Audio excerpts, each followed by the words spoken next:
नमस्कार फ्रेंड, आतिशी अकेडमी पर आपका स्वागत है। हिंदी के वीडियो में आज हम पढ़ेंगे व्यंजन संधि। स्वर संधि हमने पूरी कर ली है, उसके बाद हम व्यंजन संधि पढ़ेंगे। व्यंजन संधि के कोई प्रकार नहीं है, परंतु व्यंजन संधि में कुछ नियम हैं जिसके अनुसार व्यंजन संधि विच्छेद होता है और व्यंजन संधि बनती है। तो हम देख लेते हैं व्यंजन संधि क्या होती है। हम जानते हैं हमारे हिंदी भाषा में स्वर और व्यंजन होते हैं। हमने स्वर संधि पढ़ी, उसमें स्वरों का परिवर्तन होता था, स्वरों का मेल होता था। व्यंजन संधि में जो परिवर्तन होता है वह स्वर के साथ व्यंजन का या व्यंजन के साथ स्वर का या व्यंजन का व्यंजन के साथ परिवर्तन होता है। मेल होता है, उसके बाद परिवर्तन होता है। जब किसी व्यंजन के साथ व्यंजन का, देखो ये परिभाषा में हम किस तरह से लिखेंगे या अगर पूछ ली जाए तो, जब किसी व्यंजन के साथ व्यंजन का या स्वर का मेल होता है तो वहाँ व्यंजन संधि मानी जाती है। और इसी को हमने एक फॉर्मूले के तरीके से लिखा है, स्वर का व्यंजन के साथ मेल, व्यंजन का स्वर के साथ मेल और व्यंजन का व्यंजन के साथ। तो इस तरह से 3 तरह से ये व्यंजन संधि बनती है। सबसे पहला हम नियम देखते हैं, उस नियम के अनुसार किस प्रकार व्यंजन संधि होती है। यदि किसी भी वर्ग के प्रथम वर्ण के साथ, और वर्ग कोई सा भी हो, वर्ग से मतलब है जो स्पर्शी व्यंजन है, 5 वर्ग है, क च ट त प, तो इन सभी का जो वीडियो है हिंदी में वो हमने पहले डाल दिए हैं, आप देख लेना। स्पर्शी व्यंजन, ऊष्म व्यंजन, अंतस्थ व्यंजन, सघोष, अघोष, महाप्राण, इन सभी की जानकारी हमने पिछले वीडियो में दे दी है। तो संधि में ये सब हमें पता होना ज़रूरी है। तो हम देखते हैं नियम नंबर 1 में, यदि किसी भी वर्ग के प्रथम वर्ण के साथ सघोष वर्ण क्या होते हैं? किसी भी वर्ग का, यानी जो स्पर्शी व्यंजन है उस वर्ग का तीसरा, चौथा और 5वां वर्ण सघोष वर्ण होता है। यहाँ पर तीसरा और चौथा वर्ण ही होगा, पंचम वर्ण नहीं आएगा। उसके अतिरिक्त यदि प्लस के बाद य, र, ल, व है या सभी स्वरों में से कोई भी हो तो इन सब का योग किसके साथ हो? किसी भी वर्ग के प्रथम अक्षर के साथ। यानी प्रथम अक्षर प्लस के पहले हो और प्लस के बाद इन सब में से कुछ भी हो तो प्रथम जो वर्ण है, प्रथम वर्ण अपने ही वर्ग के तृतीय वर्ण में आदेश हो जाता है। जो प्रथम वर्ण है वह प्रथम वर्ण उसी वर्ग के तीसरे वर्ण में बदल जाता है। ये है व्यंजन संधि का पहला नियम। तो इस नियम के अनुसार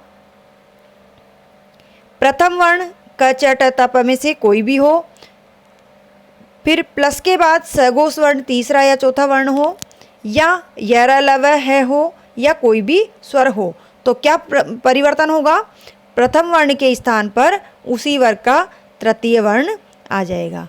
उदाहरण से हम देखते हैं, सत प्लस आचार।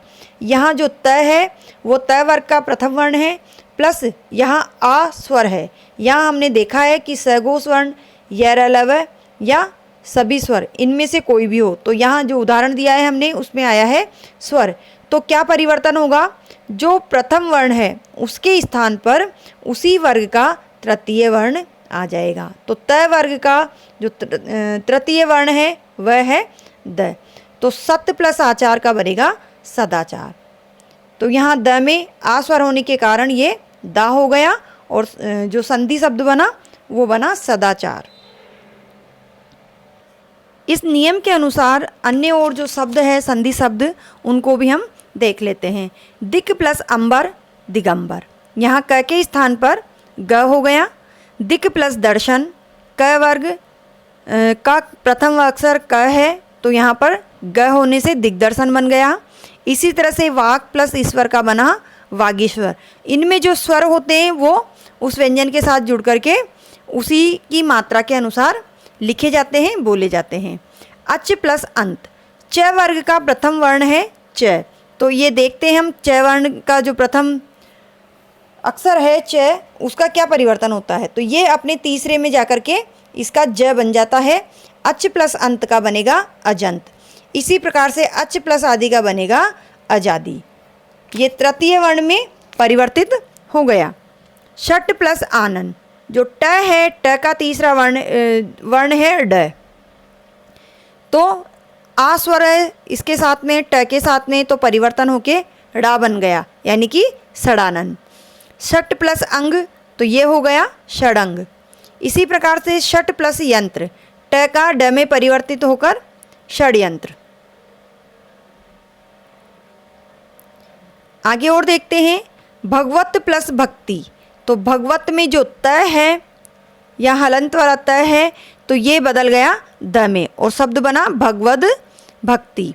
सत्य प्लस व्यवहार का बनेगा सद्व्यवहार, जगत प्लस ईश से बनेगा जगदीश, और तिप प्लस आदि से बनेगा तिबादी। यहाँ जो प वर्ग का प है वो अपने ही तीसरे वर्ण में ब में परिवर्तित हो गया। अप प्लस द अब्द, यहाँ ब में परिवर्तित होकर के अब्द बना है। इसी प्रकार से सप प्लस अंत का बना सुपंत, यहाँ सुप है, ये सुप प्लस अंत का बना सुबंत। तो ये हमने देखे पहले नियम के अनुसार शब्द। अब हम इसका दूसरा नियम देखते हैं।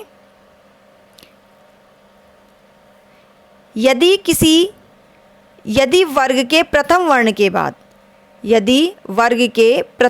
के बाद किसी भी नासिक के पंचम वर्ण का योग हो, तो नासिक के वर्ण अपने वर्ग के पंचम वर्ण में बदल जाता है। हमने पहले नियम में प्रथम वर्ण के साथ में सघोष वर्ण थे, लेकिन उसमें पंचम वर्ण नहीं था।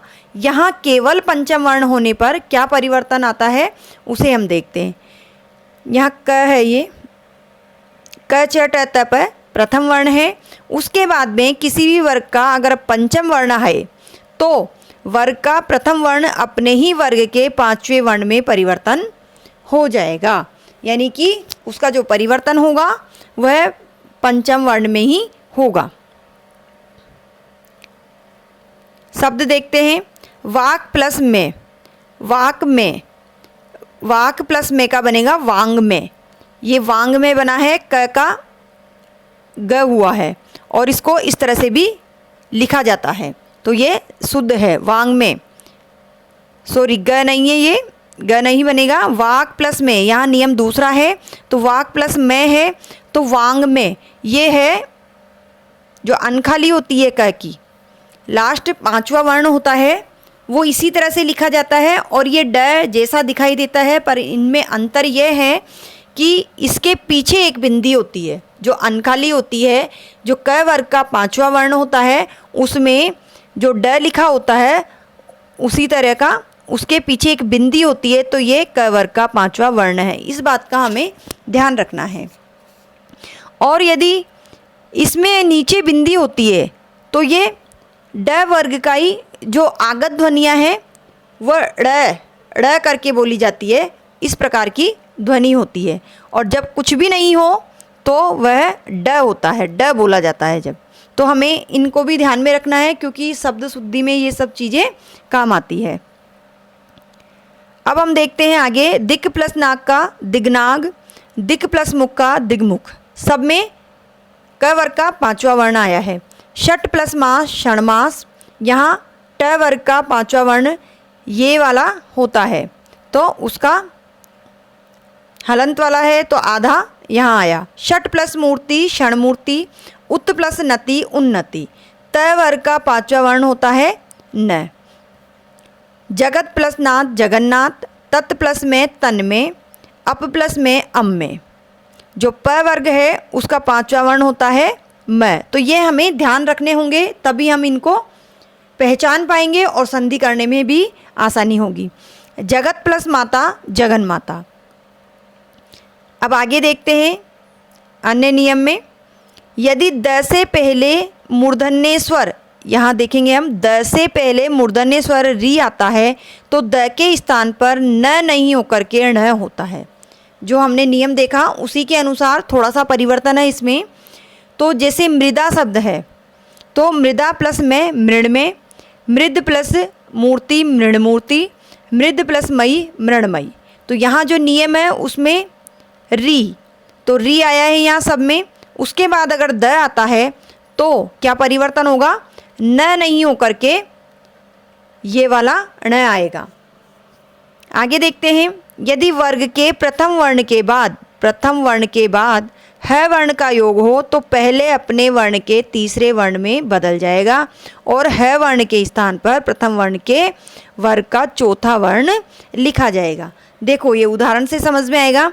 उत प्लस धार, यहाँ क्या है, प्रथम वर्ण के बाद प्रथम वर्ण त, ह वर्ण का योग हो।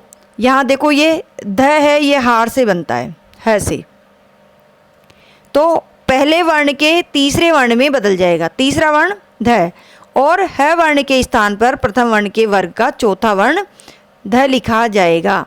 उत प्लस धार उद्धार, या उत प्लस हार बनता है, उत प्लस हार होता है, ये धार नहीं होता, इसमें परिवर्तन होके फिर धार होता है, इससे पूर्व इसका हार है, उत प्लस हार। यदि प्रथम पद का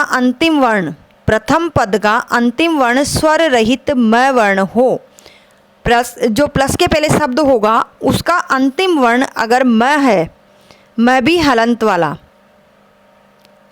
म भी कौन सा, हलंत वाला, तो उसके बाद क से म तक वर्ण हो। पहले क्या हो, कोई भी शब्द हो उसका अंतिम वर्ण म हो हलंत वाला, उसके बाद में क से म तक कोई भी वर्ण हो, क से म तक कोई भी वर्ण हो, यानी स्पर्शी व्यंजन में से कोई भी हो तो म के स्थान पर अनुस्वार आदेश होगा। जो ये म है उसके स्थान पर म नहीं लिखा जा करके अनुस्वार लिखा जाएगा। देखो म प्लस क से म तक स्पर्शी वर्ण कोई सा भी हो तो क्या परिवर्तन होगा, म के स्थान पर अनुस्वार आ जाएगा। अनुस्वार को इस तरह से लिखते हैं, समय प्लस कर संकर, समय ये नहीं है, इसमें गड़बड़ हो जाती है, कभी ध्यान रखें। सम प्लस कर संकर, देखो संकर इस तरह से भी लिखा जाए तो शुद्ध माना जाएगा। अलम प्लस कृति अलंकृति, सम प्लस धान संधान, सब में म के स्थान पर अनुस्वार आ रहा है। सम प्लस प्रदान संप्रदान, सम प्लस पर्क संपर्क।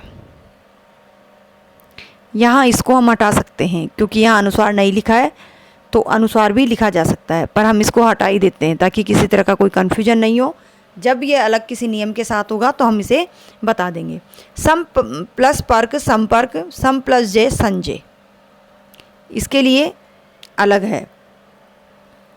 यदि सम उपसर्ग के बाद क्री धातु से बना शब्द आए, यदि सम उपसर्ग के बाद क्री धातु से बना शब्द आए तो म के स्थान पर अनुस्वार तो होगा, जो पिछला नियम है उसी के अनुसार है, लेकिन उपसर्ग होने के कारण क्री धातु के स्थान पर दंते सकार का भी आगम होगा। दंते सकार कौन सा होता है, ये वाला, तो म के साथ में ये भी आ जाएगा। सम प्लस कार संस्कार, देखो म के स्थान पर अनुस्वार तो हुआ ही है, साथ में ये जो आधा स है उसका भी आगम हुआ है। तो सम प्लस करण संस्करण, सम प्लस कृत संस्कृत, सम प्लस कृति संस्कृति, सम प्लस कार्ये संस्कार्ये, क्योंकि यहाँ पर आधा स का भी आगम होगा।